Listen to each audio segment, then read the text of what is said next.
Bien, encantado de que están todos aquí en el webinar. Qué bueno verles, o lo menos ahí escucharles después en el Q&A. Algunos muy breves housekeeping notes. Yo soy Patrick Alex, veo Acceso a Capital en Endeavor Chile y voy a moderar un poco la conversación que vamos a tener con Francisco Guzmán, que es socio en Carey Abogados, que es uno de los law firms líderes en Chile, y además también director en la Asociación de Venture Capital en Chile. Y Vea en Carey principalmente está especializado en temas de Venture Capital, M&A, y también ha apoyado muchos emprendedores de estructuras su ronda de capital. Y vamos a tener una conversa bastante movida entre nosotros de explorar un poco los aspectos de cómo influye la situación de COVID-19 al ambiente de fundraising y después profundizar también un poco junto, obviamente, con ustedes, teniendo un Q&A sobre desafíos en generales de levantar capital internacionalmente y cuáles son las implicaciones legales. En términos de housekeeping, ustedes están todos automáticamente muteados, pero tienen la posibilidad de levantar su mano y ahí les puedo dar voz, que principalmente pueden directamente sumarse a la discusión. Encantado. Tenemos también dos bloques, un bloque después de la conversación de COVID, reservado también para que exploramos este tema un poco juntos, y otro bloque de Q&A al final, cuando se trata de hablar más de las implicaciones legales para ronda Serie A con inversionistas institucionales. Por mientras, siempre también pueden, si quizás no se atreven de hablarlo directamente con vos, abajo hay un Q&A box que están más que invitados de poner sus preguntas, ¿no? De cualquier aspecto, y ahí podemos partir, creo que con la cantidad de participantes ahora estable, y vamos directamente entrando a la conversa, sin further ado. Y como decía, ambos nosotros, Francisco y yo, estamos con un background bastante cercanos a la industria de Venture Capital, pero no somos VCs actualmente, entonces también es un poco distinto de las otras conversas que han visto, que normalmente hay VCs opinando sobre eso, y nosotros quizás podemos dar una perspectiva un poco más neutral y más directa de las posibles implicaciones que vamos a estar viendo con COVID. Entonces, paso también las palabras a Francisco de dar un poco su perspectiva, cómo vea el ambiente que estamos viendo con COVID y cuáles implicaciones tiene eso el comportamiento de los VCs. Gracias, Patrick. Avísame si es que se escucha bien o no, ¿ya? Se escucha perfecto. A ver, estamos en un contexto extraordinario, difícil para todos, evidentemente. Hemos tenido, Patrick ha participado, yo también, en distintas conversaciones en este tono y de este tipo, respecto a qué va a pasar y cuál es la situación, hacia dónde van las cosas. No solamente en Venture Capital, eso es relevante. Hoy día la preocupación afecta a diversas industrias. Entonces, cosas que normalmente uno diría no tienen relación con el Venture Capital, hoy día indirectamente sí. Por ejemplo, hablaba con alguien que estaba haciendo fundraising de un fondo que me decía que la exposición que tienen los inversionistas a los distintos activos empieza a cambiar, porque ya si es que hay otras inversiones en que les empieza a ir mal, empieza a barajarse su cartera de inversiones en todos los ámbitos y ahí puede tocar al Venture Capital. Entonces, es una situación complicada, ¿ya? La buena noticia es que, por más duro que sea, acá, en situaciones de crisis, se nota quiénes son los mejores. O sea, los vencedores salen más fuertemente parados y posicionados de estas crisis. Eso es un dato. Si uno mira históricamente, en la crisis de los 70, la crisis subprime, han salido de los grandes emprendimientos, han salido justamente de esas crisis. Entonces, así como hay dificultades ahora, y obviamente lo que está pasando son malas noticias en la mayoría de los aspectos, también aquí hay algunos que van a salir bien posicionados. Y no me refiero solamente a Zoom, en que todos dicen, oh, Zoom es el gran ganador, o Skype, o Teams de Microsoft. No. Me refiero a que los que puedan sobrevivir con la caja que tienen o con los recursos que tienen y que los usen de manera más, en algunos meses van a poder estar mejor que su competencia. ¿Ya? Es un poco como de contexto, pero bottom line, esto es un periodo difícil en que los ganadores deberían salir mejor parados que el resto. Alguien comenta que escucha no tan bien, no sé si tú me escuchas bien, Patrick. Déjame ver, yo te escucho, había un poco de, algunos dicen un poco mal. Pregunta ahí a todos, ¿es principalmente Francisco que no escuchan bien o también soy yo? ¿No? Para ahí ver, de repente vamos a tener que sacar el vídeo. Solo a ti, Francisco. Me voy a poner más cerca del micrófono, mi cara se va a ver media rara, pero dicen que ahora está ok. Sí, sí, vamos viendo cómo se va estabilizando. Ok, vamos viendo. Yo pude seguir lo menos un poco, voy a resumir un poco para los que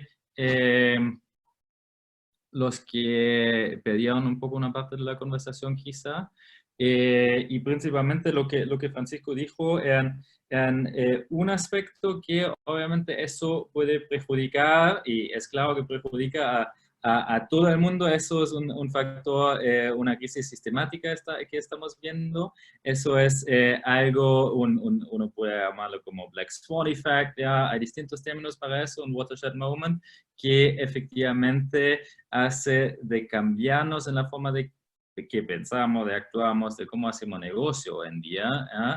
Y también nos va a implicar por más adelante probablemente. Y la pregunta obviamente es por cuánto tiempo nos va a implicar eso, y como dijo Francisco, bastante bien resumido también, que algunos obviamente van a salir mejor de eso. Ahí se va a definir bastante también en el mundo del emprendimiento quiénes van a poder sobrevivir a este momento. Los emprendedores siempre se clasifican de ser bastante resilientes en todo ámbito, entonces creo que todos tienen la capacidad de sobrepasar eso, pero obviamente es un desafío grande que están viendo también las empresas que quizás están actualmente en una etapa de creación, fundraising, que no está tanto flujo de caja como están empresas más establecidas. Entonces sí, probablemente vamos a ver una posible consolidación, ¿ya? Pero también de un aspecto más positivo. Hemos visto en las últimas crisis que hemos tenido, obviamente nada de esa natura, pero hemos visto en la crisis de 2008, en el subprime crisis, lo hemos visto en el dot-com bubble, que uno de los grandes success cases que estamos viendo hoy en día, Airbnb, Uber, la mayoría nacieron en crisis, y ahí podrían posicionarse y después capturar un market share sólido por adelante. Entonces, ahí se va a definir, se van a reshuffling las fichas, ¿ya? Algunas industrias van a quizás tener más ventajas que otros, especialmente los que están en health, por ejemplo, los que están en cybertech, ¿ya? Pero es algo bastante democrático igual, porque nos afecta a todos la crisis, y depende de cada uno cómo puede mejor mitigar y sobrepasar este momento, y los que salen mejor de eso van a ser probablemente futuros market leaders en eso, y eso va a ser interesante de ver. Y como decía, también hay que ponerlo un poco como oportunidad, llevándolo un poco al aspecto de la conversación central, aspecto de VC. Ahí obviamente estamos viendo algunas cosas muy interesantes de que los fondos también tienen que ajustar un poco su estrategia, ¿ya? Obviamente levantaron mucho capital, tienen también de ver cómo hacen un buen deployment de ese capital, pero también por corto plazo probablemente se van a enfocar más en sus empresas de portafolio que tienen actualmente, en vez de buscar nuevo deal flow, ¿ya? Ahí, Francisco, ¿cómo ves? Ya estamos mirando que los VCs se ajustan a esa situación. promesas que se ha hecho antes no necesariamente se están cumpliendo. ¿Cómo es un poco tu experiencia ahí, que vamos a tener un lag en eso o ya se nota de una reacción?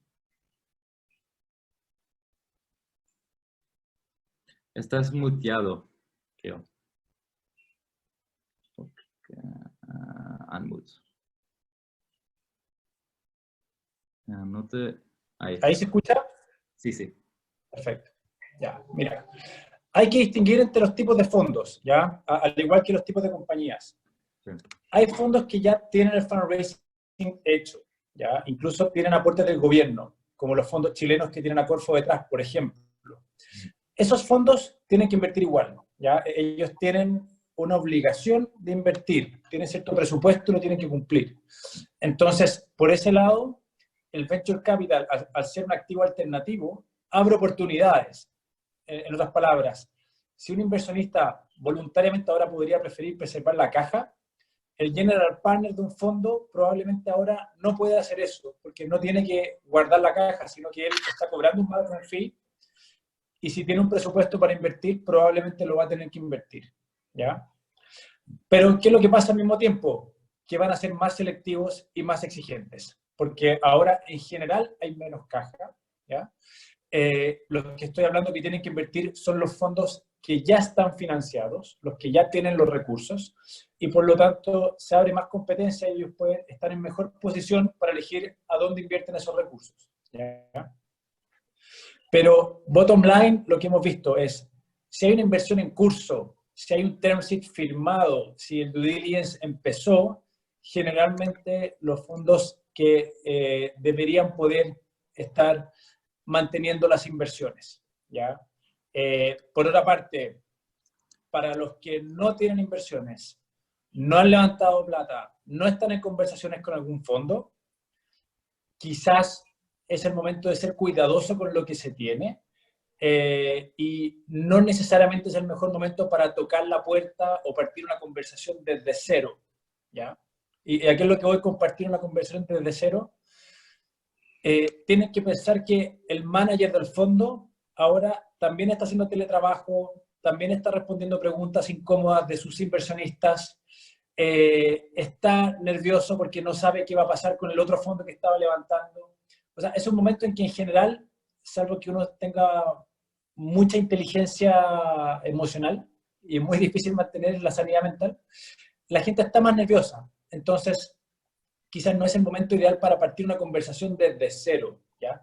No estoy diciendo que está prohibido, es solamente que dentro de mi línea de tiempo, si yo tengo que optar entre ahora expandirme para abrir nuevos mercados o nuevas líneas de negocios, o quizás mantenerme haciendo lo que yo sé que hago bien, quizás por estos 2 o 3 meses por lo menos, es el momento de ser un poco más conservador y guardar esa conversación inicial, quizás para un momento después, en la medida que sea posible.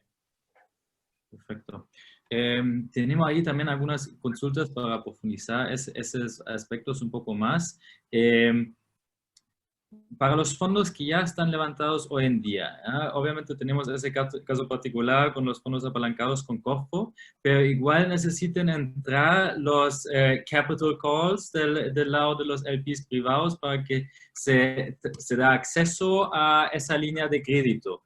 ¿Ves que quizás a los fondos les van a llegar más tarde los capital calls o algunos compromisos de los LPs, de los inversionistas de los fondos, se podían caer o demorar y a su vez el fondo mismo tiene menos caja disponible? Mira, solamente para los que no saben cómo funciona un fondo, ¿ya? Por un lado está el startup y arriba está el fondo, ¿ya? Y ustedes ven que el fondo invierte en el startup. Lo que les quiero transmitir es que arriba del fondo están sus inversionistas. Y el fondo puede tener el capital comprometido, ¿ya? O sea, el fondo, por una parte, puede tener el capital comprometido por una parte del gobierno, y en esa parte no debería haber problema. La preocupación es la parte comprometida de los privados, de los inversionistas, o en otras palabras, de los LPs, los Limited Partners, ¿ya? ¿Cómo funciona normalmente un fondo? Es que tiene el compromiso del 100% del capital, pero al momento de ejecutar una inversión, hace un capital call. Entonces le dice a sus inversionistas, ahora necesito caja porque ya cerré la inversión con esta startup. Es eso lo que ahora puede generar un poco de complicaciones para los fondos que necesiten hacer un capital call, porque no obstante que pueden tener capital comprometido, puede ser que no tengan la caja disponible. Legalmente, obviamente, uno podría decir que hay un compromiso detrás y que el inversionista tiene que pagar igual, pero generalmente el general partner no quiere incomodar a sus inversionistas porque está pensando en el futuro. Entonces, si para el general partner o para el administrador del fondo es una decisión voluntaria tener que hacer un capital call ahora o no, probablemente va a estar un poco más temeroso de hacerlo porque le podría generar una discrepancia con sus inversionistas, y los general partners tratan de evitar eso a toda costa. Sí, sí, sí. No, absolutamente de acuerdo. Entonces, para resumir eso un poco, probablemente vamos a estar viendo que los fondos van a estar aún más cuidadosos de dónde ponen sus fichas. Probablemente van a sí enfocarse un poco en las inversiones que ya han hecho en su portafolio, de si necesario hacer un follow-on para rescatar empresas que antes anduvieron bien, que ya están invertidas, ¿no? También nos salen muchas preguntas ahí en el chat justamente al respecto de estos temas, entonces aprovecho de sacar algunos.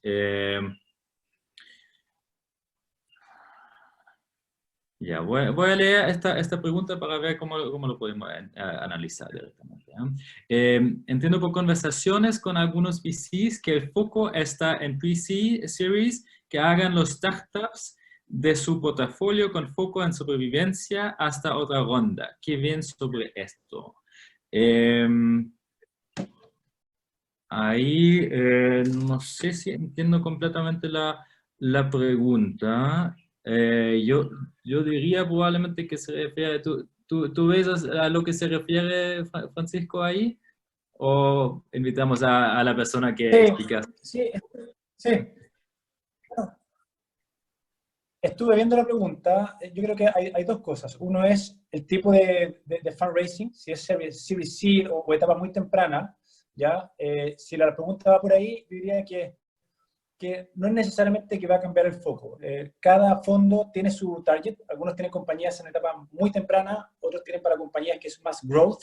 Los fondos tienen que mantener su foco. No pueden cambiar ahora de foco, sino que ellos tienen un compromiso de invertir en cierto tipo de compañías y tienen un business plan. Así que no creo que cambie su foco.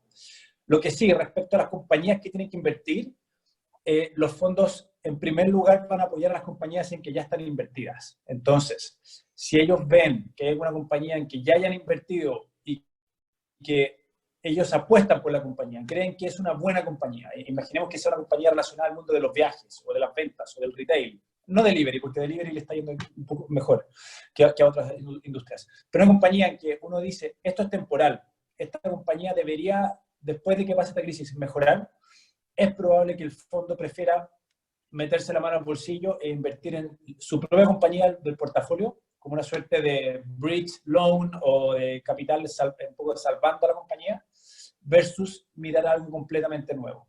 Pero, de nuevo, es caso a caso, depende del tipo de compañía, depende del fondo, no es una regla general.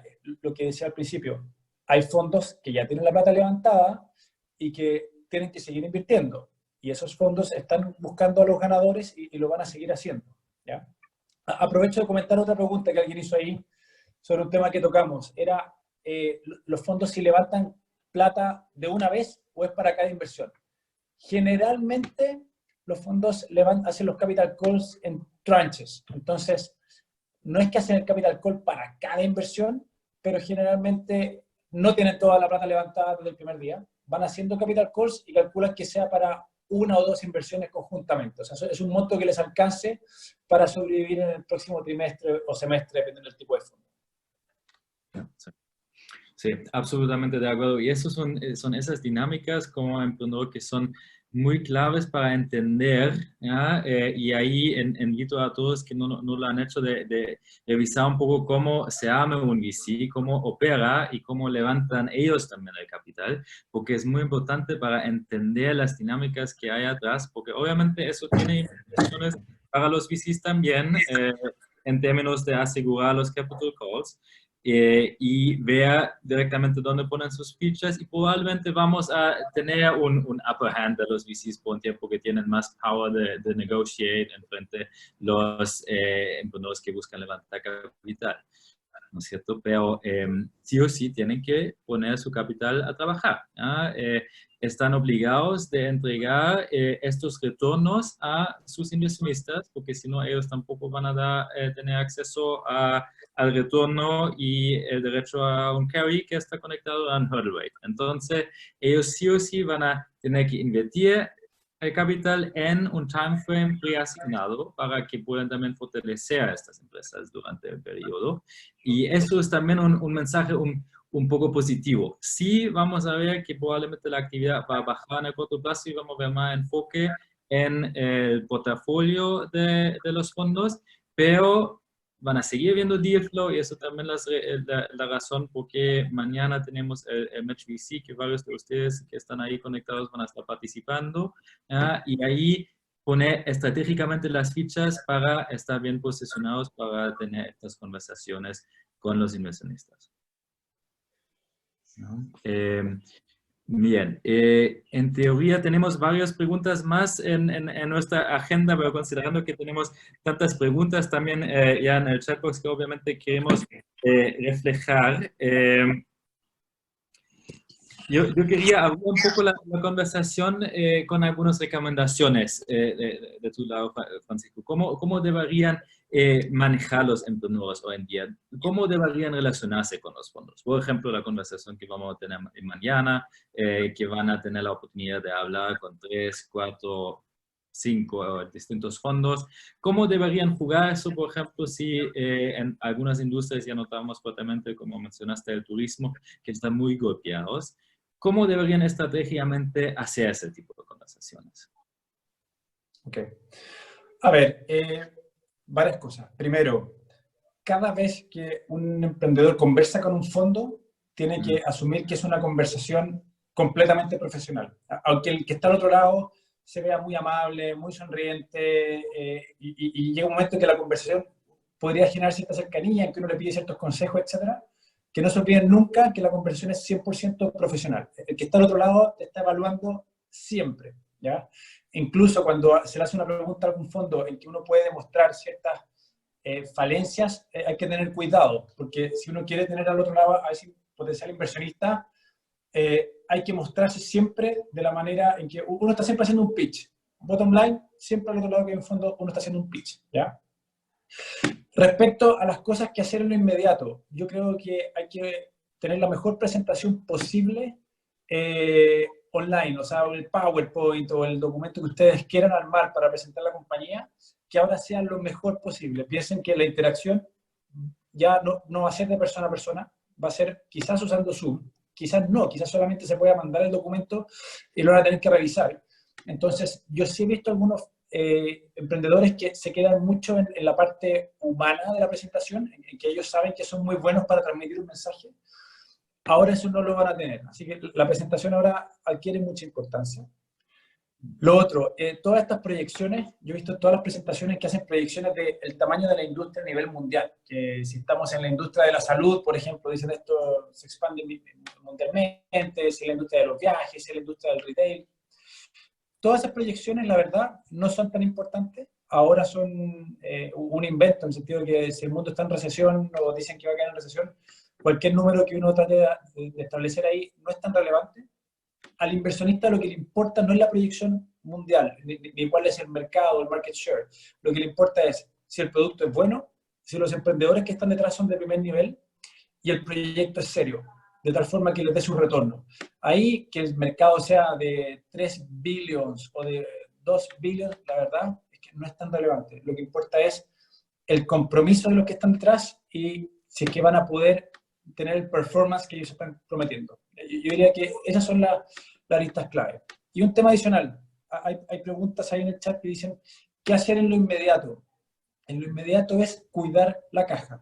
¿Ya? Ese es un poco el mensaje. En el fondo es, si hay decisiones que son opcionales, de tener ahora versus más tarde, hay que distinguir entre las compañías que tienen flujo, las que tienen ingresos, no de capital, sino que ingresos por ventas, digamos, versus las que no lo tienen.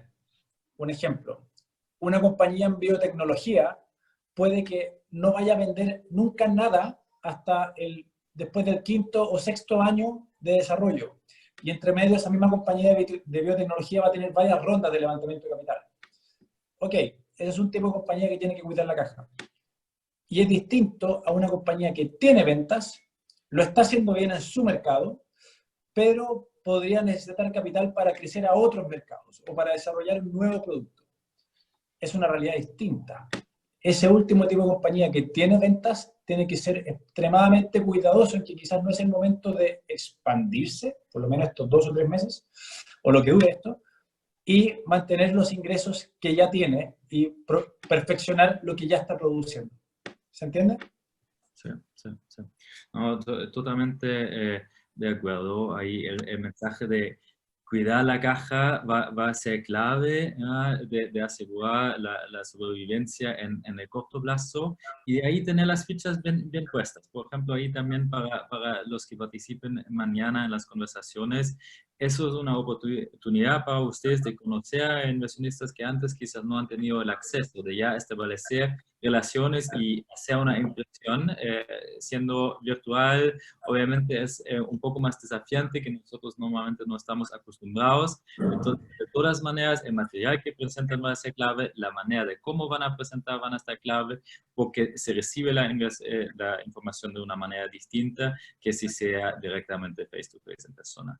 Y de ahí ponen las fichas para más adelante, porque si hoy en día están desesperados de levantar capital por los efectos que han tenido en el flujo de caja a la situación actual, se va a poner aún más complicado de levantar capital. Porque normalmente un VC no va a querer invertir en mitigar la situación actual, va a querer invertir para que el capital se usa para hacer crecer la compañía, en growth capital, especialmente para rondas de serie A por adelante. Entonces, hoy en día aprovechen todo lo que pueden cuidar en caja, todo lo que pueden sacar quizás en subsidios de COFU si están en Chile, del acceso a bancos, estamos viendo que sí o sí el sector financiero se va a tener que poner más flexible, ¿ya? Y armen las fichas para después entrar al momento justo cuando ven que están en una situación bien parada para levantar estos fondos con los VCs, pero no cuando están con la espalda a la pared, porque ahí efectivamente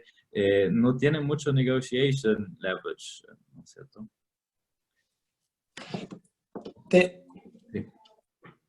Tengo un par de comentarios, Patrick, mientras tú hablabas, estoy viendo el chat. Hay algunos que preguntan y con razón, oye, si yo tengo ventas y esto me está yendo bien, ¿no es una oportunidad para hacer más cosas? ¿Ya? La respuesta es evidentemente que sí. O sea, se van a abrir oportunidades, los precios se van a corregir. Yo estaba leyendo artículos que en la crisis subprime, algunos de los ganadores, que tenían caja y tenían ventas, terminaron comprando todo el equipamiento que les faltaba, arrendando oficinas de mejor calidad que las que habrían podido tener nunca, teniendo mejor calidad humana, en el sentido que hay más mano de obra disponible o profesionales que están dispuestos ahora a trabajar a ciertos precios que antes no estaban dispuestos. Entonces, sí, hay oportunidades. Sí, yo creo que el mensaje, lo que comenta Patrick, lo que comento yo de cuidar la caja, es 2 cosas. Primero, las compañías que no tienen ventas, las compañías que viven del fundraising, las compañías que viven del aumento de capital, ¿ya? Estas compañías, como el ejemplo que dábamos antes de una compañía de biotech y muchas otras, en que se dedican años a desarrollar un prototipo, esas compañías ahora están en survival mode más que nunca, porque no tienen ventas. Ya esas compañías dependen solamente de los aumentos de capital y en este momento es más difícil. Y en segundo lugar, para las compañías que tienen ventas, el tema de fondo es, obviamente esto es una oportunidad, los mejores van a ganar, hay que tomar todas las oportunidades que se puedan para crecer como compañía, pero hay que ser inteligente en las decisiones. Por ejemplo, la duda es si este es el momento de cambiarse de oficinas o no, y eso requiere una inversión. Si este es el momento de abrir una nueva sucursal, si este es el momento de abrir un nuevo producto que nunca se ha testeado en el mercado. Ese tipo de preguntas son las que uno debería ser un poco más restrictivo, ¿ya? En el tema sueldos, siempre está la discusión de cuál es el sueldo del equipo directivo en una startup y cómo va bajando eso. Es el momento ahora de dar más incentivos de caja versus más incentivos de participación. Esas son el tipo de preguntas donde uno dice hay que ser cuidadoso y no obviar la situación diciendo que mirando hacia atrás yo puedo proyectar cómo me va a ir hacia adelante. La verdad es que estamos en un punto en que es muy difícil predecir lo que va a pasar en los próximos meses y por eso es el llamado a la cautela. Pero, reitero, los que lo están haciendo bien, los que tienen ventas, los que acaban de recibir un aumento de capital y tienen caja, ellos están muy bien parados y este podría ser el momento en que salgan ganadores de esta carrera, en el fondo. No, totalmente. Sí, y reforzando esto, obviamente los que están hoy en día quizás se demora en su industria hasta que llegan los efectos que estamos viendo. Eso nos va a topar a todos y si pueden cuidar la caja, háganlo independientemente si se sienten bien actualmente. No vamos a saber cómo va a estar el ambiente en 2 meses más. ¿Ya? Obviamente si tienen la posibilidad de seguir mejorando la compañía, seguir creciendo, ya, posicionarse mejor estratégicamente, pero lo clave va a ser de salir de esta contingencia y de ahí no serían quizá más prudentes que podrían ser, ¿ya? Y úsanlo como una oportunidad de pagar más mejor su compañía aún, ¿ya? Tener más limpia la casa aún, ¿ya? De que salen de esto aún más fuerte, ¿ya? Perfecto. Ya estamos casi a la mitad. Quería, si hay 2 preguntas más al respecto de la situación COVID y cómo implica y juega en la industria VC, los emprendedores, feliz, levanten la mano y pueden hablar directamente y lo vamos a contestar y después vamos a la segunda parte del webinar, que sería un poco salir, no solo hablar de COVID, que todos estamos bombardeados de eso, pero también hablar del contexto más amplio que se toca hacer en el contexto legal cuando uno quiere levantar una ronda seria por adelante con inversionistas internacionales. Así que encantados, si lo quieren escribir en el Q&A box, feliz. Pero también si quieren levantar la mano para hacerlo un poco más interactivos, no solo estamos hablando Francisco y yo, encantado también.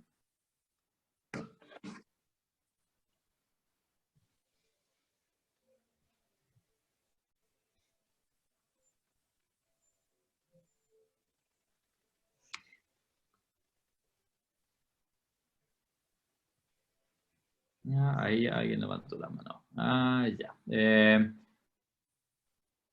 Cristiano, ¿no? Cristian, ¿tú levantaste ahora justamente la mano?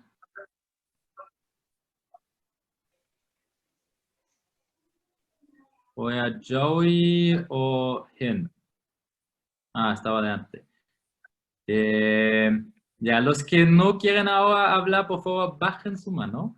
Que no pueda ser Joey, creo que Joey o Hin, no sé cuál de ustedes, ¿ya? Entonces vamos a darle a ambos a ustedes, ¿ya? Y ahí feliz que ponen su pregunta, ¿ya?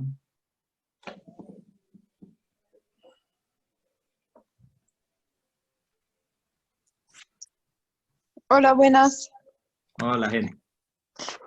Quería preguntar, normalmente, ¿qué tipo de fondos, los que están backed por gobiernos o privados, hay más, hay a higher chance para ellos invertir ahora mismo?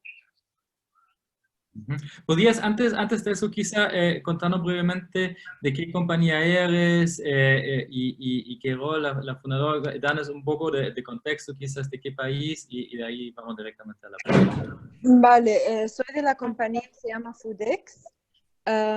Ella hace POS systems para restaurantes y ahora para tiendas en general.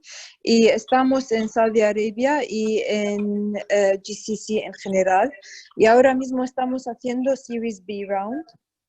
Y tenemos problemas en raising capital porque cada vez que hablamos con un investor tienen miedo para invertir ahora mismo, como vosotros dijisteis, que ahora mismo prefieren invertir en las compañías que ellos previamente han invertido que nuevas compañías y no sabemos cómo salir de este ciclo.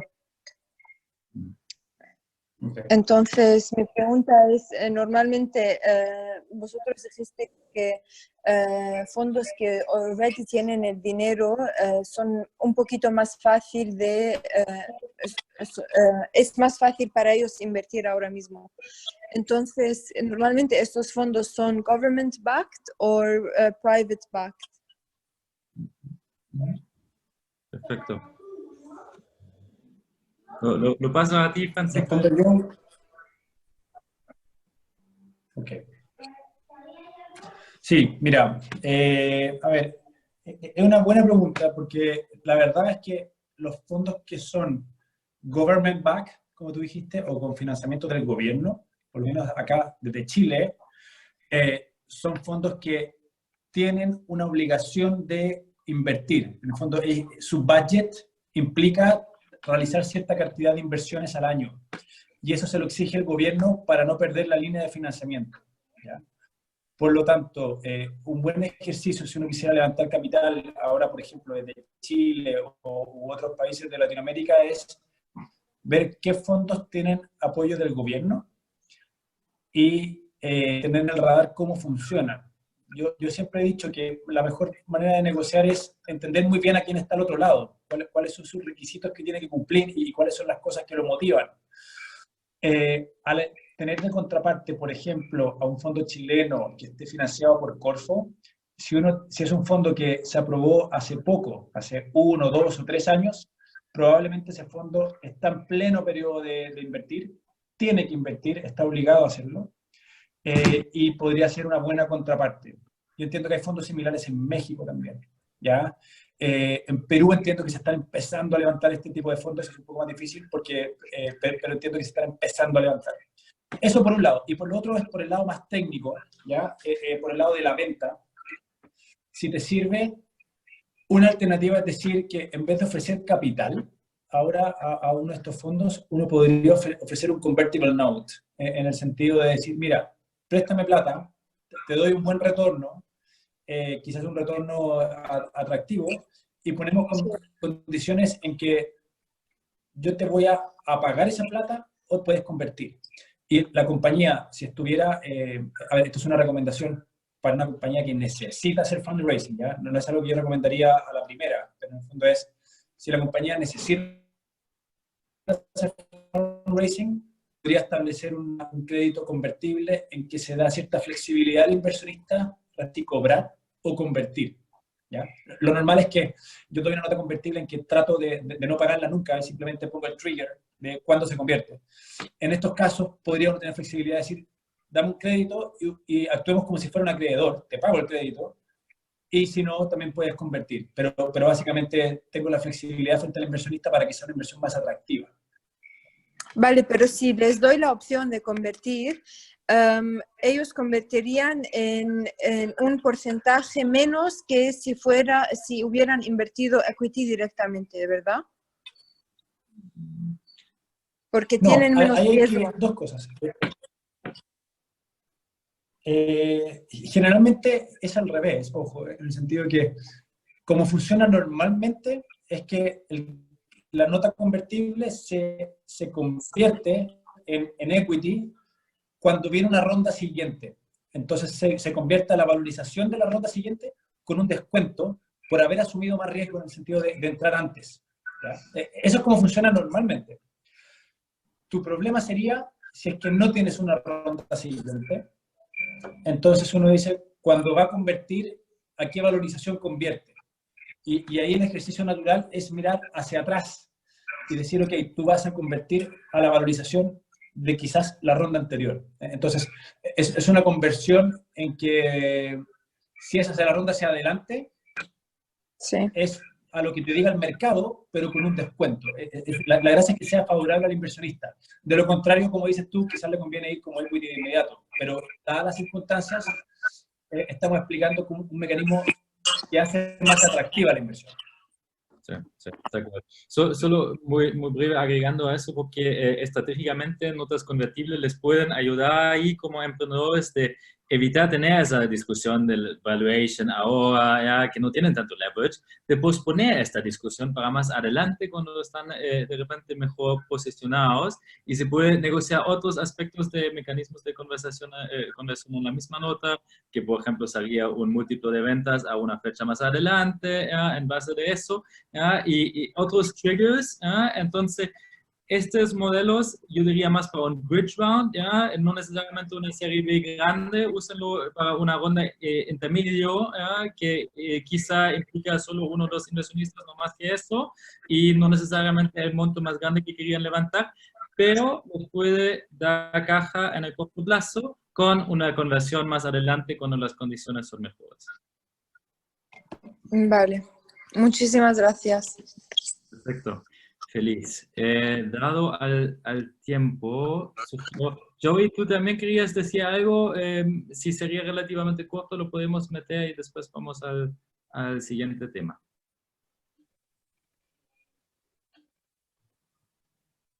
Joe. Parece que no. Ya, perfecto. Entonces, sugiero que vamos al siguiente tema, habla un poco más amplio, los últimos 15 minutos que nos quedan, de contextos legales de cómo preparar una ronda con inversionistas internacionales. Y ahí, muy básico para partir, Francisco, ¿qué son los temas que uno debería tener en mente cuando uno como emprendedor está de la primera vez considerando levantar una serie A con idealmente inversionistas más internacionales con otro profile, que uno levantó una ronda así, quizás tiene un inversionista local y algunos angels, pero ahora va a otra etapa? ¿Qué en el aspecto legal uno debería preocuparse para armar esa ronda? Ok. Mira, primero, ¿a dónde vas a levantar plata? Legalmente, ¿a dónde? Y con esto me refiero a dónde va a estar la holding entity que va a recibir esos fondos, ¿ya? Como debería funcionar normalmente, es que el startup debería tener una compañía holding, independiente, que abajo puede tener varias subsidiarias operativas. Pero esa compañía holding es la que hace el fundraising, ¿ya? Es normal que esa compañía parta en el país, el país de origen de uno. Si en mi caso yo fuera emprendedor, probablemente mi startup estaría en Chile y habría hecho algunas rondas en Chile, ¿ya? Y aquí abordamos un siguiente punto que siempre viene en la conversación, es ¿cuándo me conviene internacionalizarme? ¿Cuándo me conviene irme a Silicon Valley, a UK, a Berlín o a los grandes mercados? ¿Cuándo me conviene irme a China?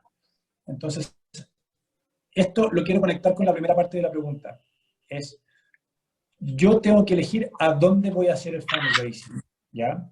Y quizás lo que hace sentido es preguntarse qué puntos de conexión tengo yo con mi empresa respecto a la otra jurisdicción. Por ejemplo, si yo soy un emprendedor de Perú y todos me dicen, oye, ándate a Silicon Valley, ahí está todo pasando, te conviene, ese es tu lugar, yo te veo en Palo Alto. La pregunta es, ¿voy a operar en Estados Unidos en algún momento pronto o tengo los planes? ¿Estoy dispuesto a irme yo a vivir a los Estados Unidos o alguien de mi compañía se va a ir para allá? O sea, esto no funciona de manera remota. La otra pregunta es, ¿voy a levantar plata de algún inversionista que me pida estar en Estados Unidos? Si la respuesta a esas tres preguntas es no, la otra pregunta también se responde que no, cuando quizás no es el momento para ti para irte a otra jurisdicción. ¿Y por qué digo esto? Porque, por ejemplo, podría ser que yo estoy mirando a Estados Unidos y mi inversionista fuera de Inglaterra. Ese inversionista no va a tener ningún interés en que yo tenga mi holding entity en Estados Unidos. Si el inversionista es chino, no solamente no va a tener interés, sino que va a tener como veto que la compañía no tenga la holding en Estados Unidos, por las razones políticas que hay detrás. Entonces, es como en Chile decimos poner la carreta delante de los bueyes, o the chicken and egg problem. ¿Cuál es el orden de las cosas? Yo tengo que ver a dónde voy a operar, cómo voy a operar en esa jurisdicción, y si en el fundraising específicamente, ¿qué me está pidiendo el inversionista? En otras palabras, si el inversionista me pide que abra una holding en Alemania, ok, lo evaluamos y vale la pena verlo. Pero si no tengo ningún inversionista que me esté pidiendo eso, no voy a abrir una holding primero para ver si después capto inversionistas en esa jurisdicción.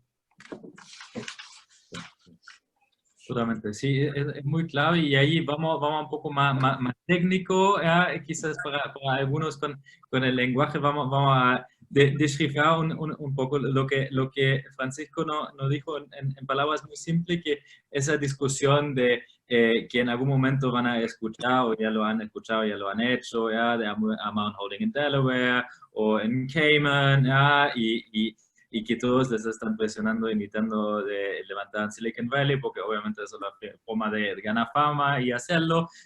No es necesariamente lo correcto para todos, y también uno tiene que considerar muy bien cuál es la visión de la compañía, dónde quiero llegar, dónde están mis oportunidades, y ajustar reactivamente, acorde a esto, la estructura legal que van a necesitar para estar listo para eso. Vean de los fondos que están interesados a levantar, que tienen un match con ustedes, dónde invierten normalmente, cómo invierten, tener este chequeo con los fondos, y al final de esa conversación normalmente sale cuando están a punto de cerrar la serie, ya ahí te haga el flip a otro jurisdiction si sea necesario. Ahí para ver un poco, como siempre hay tantas dudas en los holdings, ¿para ti sigue siendo que Delaware es el estándar, que hay que hacer un C-Corp que normalmente cumpla para la mayoría de los casos de emprendedores de América Latina que quieren levantar con un inversionista de Estados Unidos, o hay que verlo definitivamente caso por caso? No hay como un benchmark de seguir. ¿Cómo lo ves? Mira, Patrick, está cambiando. Hace un par de años atrás, la estructura normal, que a muchos les suena, era tener un paraíso tributario, un Cayman o BVI, abajo una Delaware y más abajo la operativa. Así funcionaba esto antes. Y hay algunos que piensan en esa estructura de inmediato porque creen que no es estándar. Eso ya está cambiando. Cada vez es menos esa la estructura. La estructura ahora, como está funcionando el mundo en tema de taxes, en tema impositivo, no hace mucho sentido necesariamente estar en un paraíso tributario como holding, y las preguntas van mucho más por el lado de lo que yo decía antes. ¿Cuál es tu realidad como compañía? ¿A dónde quieres operar? ¿Quiénes son tus inversionistas? Entonces, ante la pregunta, ¿es Delaware el estándar? La respuesta ahora es que no. Ahora el mundo se ha abierto literalmente. O sea, puede ser que tu holding esté en México y funciona perfectamente bien. Puede ser que esté en España, ¿me entiendes? Entonces, eso ha cambiado. Perfecto. ¿Y lo ves como un poco del lado de los VCs? Normalmente, siendo de capital de riesgo, con algunas cosas son bastante risk averse y normalmente solo quieren invertir en jurisdictions y figuras que entienden legalmente. ¿Cómo lo van a hacer los VCs, que de repente vamos a ver más diversificación de modelos de holding? ¿El due diligence se va a poner más largo? ¿Ellos se van a ajustar a eso? ¿Cómo ves un poco los VCs reaccionando a esa situación? Yo diría que los VCs ellos mismos están cambiando, ajustándose de dónde viene el dinero. En otras palabras, los VCs generalmente no van a querer aprender a causa de uno, no van a inventar una estructura para un target. Entonces, tú vas a tener VCs que invierten en la estructura, que invierten en Latinoamérica directo. Y, por ejemplo, son los VCs americanos que ya están acá en Latinoamérica y han venido directamente. Hay otros VCs que te exigen y dicen, mira, yo solamente invierto, pero no tiene que ser desde Delaware, puede ser desde UK, por ejemplo. Y te exigen esa estructura. Entonces, ahí es el startup el que se tiene que adecuar. Yo, en general, creo que hay que conocer el tipo de VC que uno tiene al frente, porque los VCs funcionan de cierta manera y no cambian mucho, la verdad. Entonces tú tienes a los VCs que operan en LATAM, los VCs que operan en Norteamérica, los VCs que operan en emerging markets, mirando al mundo oriental. Entonces yo creo que el startup tiene que saber quién tiene al frente, que el startup le haga el due diligence al VC, que sepa quién está detrás, cómo opera, cómo ha hecho las inversiones antes, de manera que tú te enfrentas al VC sabiendo un poco cuál es la estructura que ese VC ya utiliza. ¿Se entiende? Total. ¿Y cómo se asegura si en las siguientes fundraising rounds de repente entran otros inversionistas, que idealmente la estructura compleja que uno arme con distintos holdings, que debería ser durable en el tiempo idealmente, que con ese ambiente se lo hace más difícil, que uno va a tener que ajustar la estructura o si uno va expuesta, los otros VCs en rondas siguientes se van a ajustar a esa o uno como emprendedor va a estar más limitado en algún momento? No, a ver, yo lo que creo es que hay un momento en la etapa del emprendimiento en que uno da el salto, ¿ya? ¿Y a qué voy con esto? El emprendimiento normalmente parte en un país de origen de la persona que está detrás, del founder, ¿ya? A donde está viviendo el founder, probablemente. Y si ese mercado es un mercado apto para tener un gran éxito, está perfecto. O sea, si yo partí operando desde los Estados Unidos o de un mercado relevante, o desde Brasil, yo podría hacer un éxito, por ejemplo, desde Brasil directamente, sin tener que cambiarme. Si ese no es mi caso, por ejemplo, los emprendedores de Chile, ya yo estoy hablando de Chile ahora, que sabemos que Chile es un mercado que no da para hacer un gran éxito, por densidad de volumen de población solamente, ¿ya? Ahí los emprendedores en algún minuto van a tener que decir, ok, ahora yo tengo que irme a una jurisdicción, a un país en que yo podría dar el siguiente paso, hacer la ronda de la Series B, Series C o lo que sea para poder hacer el éxito. Y en ese momento probablemente voy a tener que reestructurarme y tener una holding en alguno de estos mercados más grandes. Eso es lo que hemos visto en generalmente los emprendimientos de países más chicos, latinoamericanos. Y en esa reestructuración sí va a ser importante lo que yo hice antes. En el fondo, ¿cuáles son los acuerdos con mis accionistas? ¿Qué planes tengo de compensación de trabajadores? Temas de tributario. ¿A dónde está registrada la propiedad intelectual? Básicamente, y ahí viene la pregunta, alguien decía ahí por ahí, dame un checklist de las cosas que tengo que hacer urgente. La pregunta, ahí el checklist tuyo es, yo opero de esta forma hoy día, y cuáles son los pasos que yo debería dar en los próximos años, pensando en que si mi mercado no alcanza, voy a tener que salir a un mercado más grande. Eso se va trabajando con el tiempo, no es algo que pasa de un día a otro. Uno va anticipando ese cambio. ¿Se entiende? Perfecto. Sí, tenemos ahí varias preguntas al respecto del holding. Uno ve un poco, claro, en Puerto Rico hay un programa parecido a Startup Chile, entonces uno de repente puede abrir un holding allá para poder tener acceso a estos beneficios, lo mismo que acá en Chile con Startup Chile, con muchos inversionistas, muchos emprendedores que vienen de afuera para tener acceso a este tipo de beneficios. Ahí, hoy en día, hay jurisdictions donde tú decías, cuidado ahí, te puede perjudicar, de abrir una sociedad ahí que efectivamente para ti son fiscal paradises que van a levantar un red flag o todo es permitido y conveniente.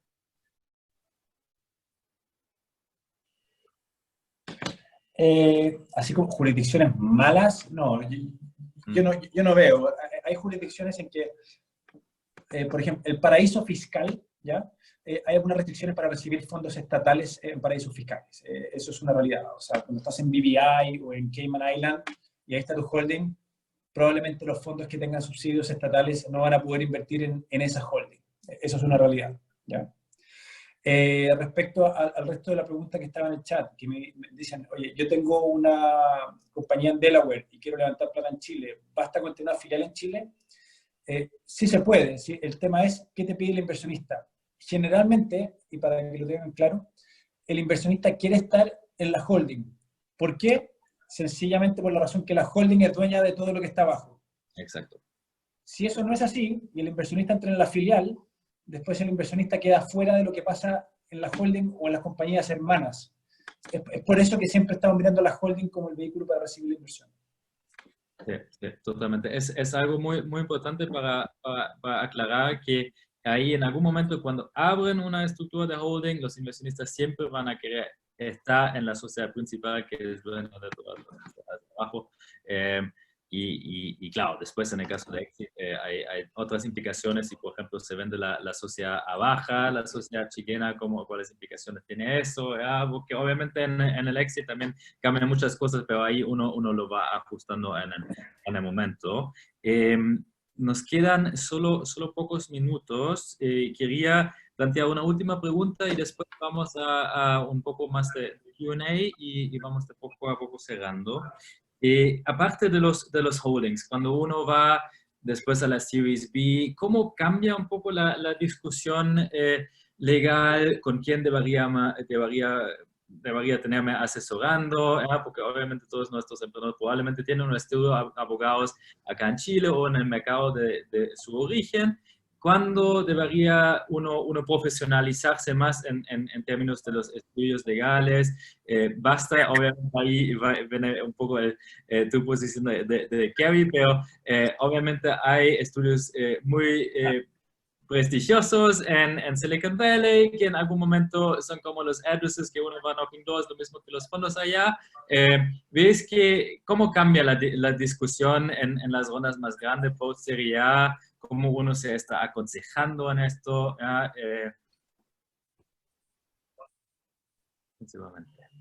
Mira, voy a ser lo más honesto que puedo pensando en el público más que en mi oficina, ¿ya?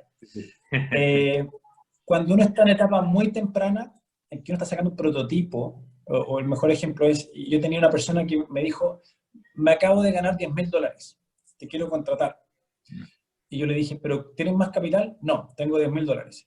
Mi respuesta fue, usa esos $10.000 en sacar tu prototipo, en aumentar tus ventas, en lo que sea que diga relación con tu negocio principal. No gastes esa plata en abogados, ¿ya?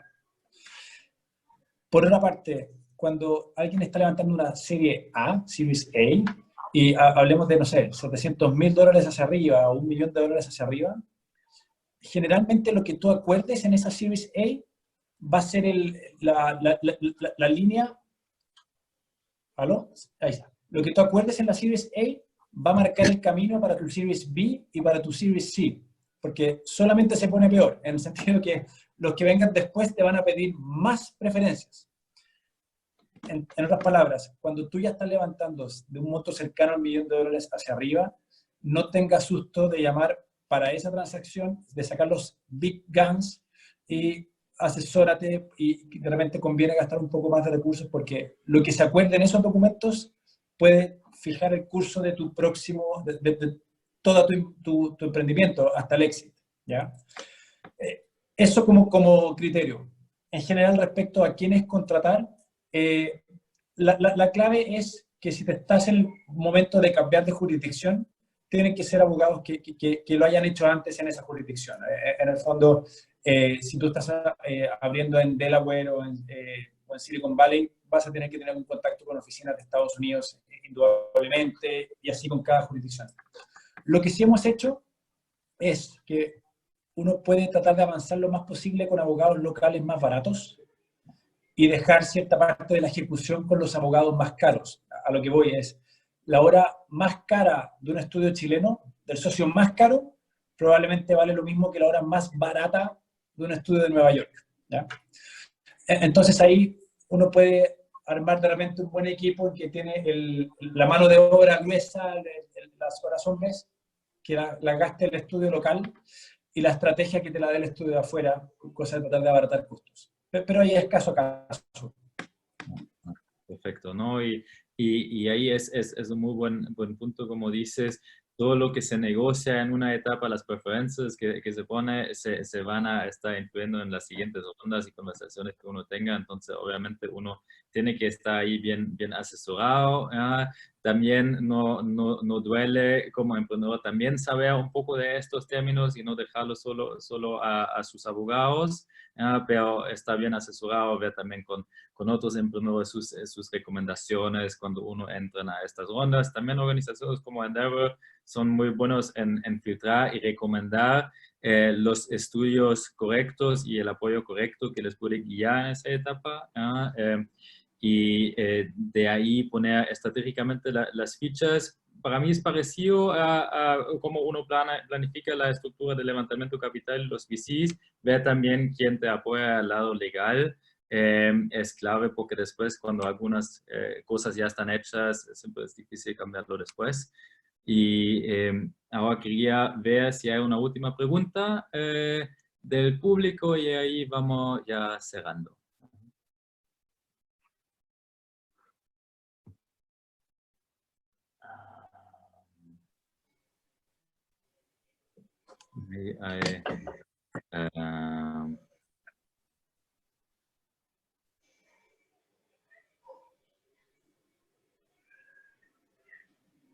Perfecto. Perfecto. Hay una pregunta ahí al respecto de los requisitos que pone Corfo en fondo para igualar la inversión.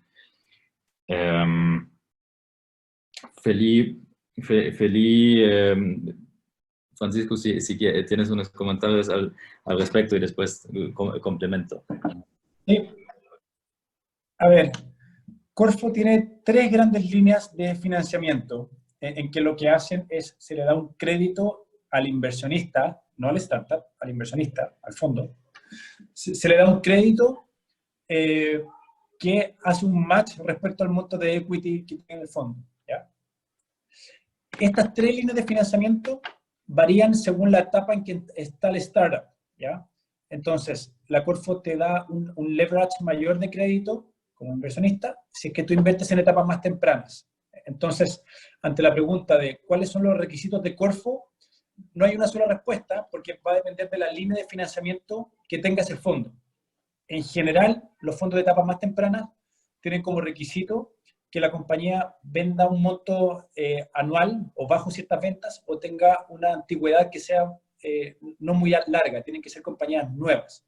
Y hay otros fondos de Corfo en que te permiten inversiones de hasta 4 millones de dólares por compañía, en que ahí no hay requisitos de duración de la compañía, puede ser una compañía más antigua y que tenga un monto de ventas relevante y no pasa nada. En general, si es que es un fondo Corfo que invierte en una compañía extranjera, ahí el requisito sí va a ser que esa compañía extranjera que recibe el dinero lo reinvierta en Chile, abriendo una filial acá en Chile. En otras palabras, y lo repito, si un fondo Corfo va a invertir en una compañía extranjera, esa compañía extranjera va a recibir la plata y va a tener que reinvertirla en Chile en una filial que sea 100% de su propiedad. En otras palabras, esa plata sí se puede usar, sí se puede gastar en los intereses de la compañía, pero va a tener que gastarse desde Chile. Se puede usar para pagar sueldos, para pagar abogados, para pagar protección de EPI, para hacer estudios clínicos, prototipos, etc. Pero hay que gastar esa plata desde Chile. Esos son los requisitos de Corfo cuando se invierte en una compañía extranjera. Sí, sí. Exactamente. Ahí Corfo obviamente influye especialmente en los fondos que están apalancados con Corfo. Hay un due diligence también al lado de Corfo que el fondo tiene que avisar a Corfo al respecto de la inversión, por eso burocráticamente. A veces en Chile los procesos pueden ser más largos, pero hay algunas reglas que están puestas desde el inicio de la estructura y la línea de financiamiento que eligió el fondo, que puede ser un 3-1, un 2-1, estos famosos nombres ahí tienen que revisar de una antes cuáles implican estas restricciones para que quizá de repente la compañía de ustedes no cumple con esa y el fondo no va a poder invertir, lo menos con el fondo que está apalancado con Corfo. Hay muchos fondos que tienen distintos vehículos, que puede ser que son más flexibles, pero también, especialmente en Chile, en México también hay un poco de eso, pero uno tiene que entender cuáles son las reglas que pone Corfo un poco en el juego, especialmente para los fondos que están apalancados con ellos. Perfecto. Para dejarlo ahí, podemos hablar mucho rato más. Muchas gracias, Francisco, para tu tiempo y todos los consejos, muy valioso. Y gracias a todos que asistieron al webinar. Encantado también que si no han escuchado antes de Endeavor, feliz lo revisen, y todos los que vemos mañana el Match Visito, su éxito con las conversaciones con los fondos. No sé. Ahí. Estás muteado. Ahí está. Patrick, veo que hay comentarios. Si tienen dudas, encantado que me escriban. Yo se lo respondo por email. Mi correo es fguzman@carey.cl. Es fguzman@carey.cl. ¿Ya? Si tienen dudas, Patrick, te contactan a ti y también tú les puedes dar mi correo. Encantado respondo cualquier consulta que tengan. ¿Ya? Muchas gracias a todos. Fue un placer participar hoy día en esta conversación. Muchas gracias, Francisco. Gracias a todos. Chao, chao. Chao. Chao, chao.